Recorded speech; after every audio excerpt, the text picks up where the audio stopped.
The idea that there are resources available to make a better world, but we're unable to utilize them, to unchain the beast, because it's all being dragged in the direction of relentless, unregulated profiteering. I don't even think they're evil. I think it is more like unconsciousness. Hey yo, een mens wordt alles gratis, of toch zo goed als bijna. Dus kleding komt uit Bangladesh, je high-tech komt uit China.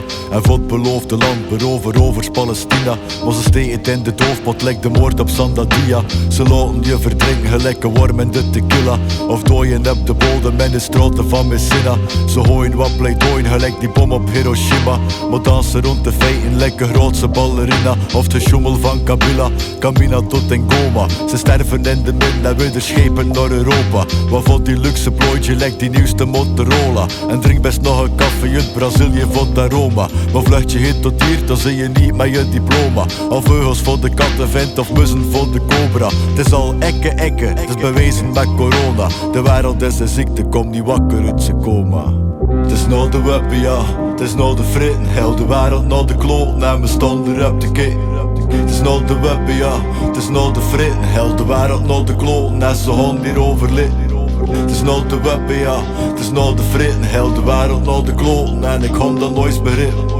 Het is nou de web, ja, het is nou de fritten. Heel de wereld naar de kloot en ik kan dat nooit begrijpen. Het is een moderne diaspora, kleine kinders moeten een land verlaten. En ondertussen vluchten voor raketten en voor handgranaten, ik snap niet. Dan is de politiekers doken achter staan en klappen over zelfverdediging en plekken van de dood om massa te veroordelen. Dus zeg ik fuck de staat die onderdrukkers ondersteunen en excelleren in rassenhaat. Ze zien emotioneel geweld als kattenkwoord. Ze zien de echte gevolgen niet van collectieve angst en haat. Dus wereldwijd zie je humanitaire ramp ontstaan op in de eigen grenzen en de meeste mensen amper maat. En dus plekken mij op onze woning achterlaten. Maar beest dat dus de wereld fikt, plan we van naar Mars te gaan.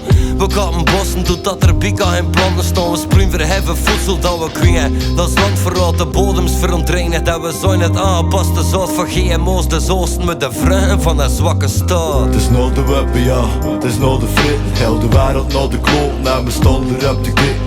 Het is nou de web, ja, het is nou de fritten. Heel de wereld naar de kloot en ze gaan hier overleden. Het is nou de web, ja, het is nou de fritten. Heel de wereld naar de kloot en ik kan dat nooit begrijpen. Het is nou de web, ja, het is nou de fritten. Heel de wereld naar de kloot en ik kan dat nooit begrijpen. Ook al kunt het je niet bommen, hoed je gerust van den dommen. Een hele bevolkingsgroep, dat kun je niet zomaar uithommen.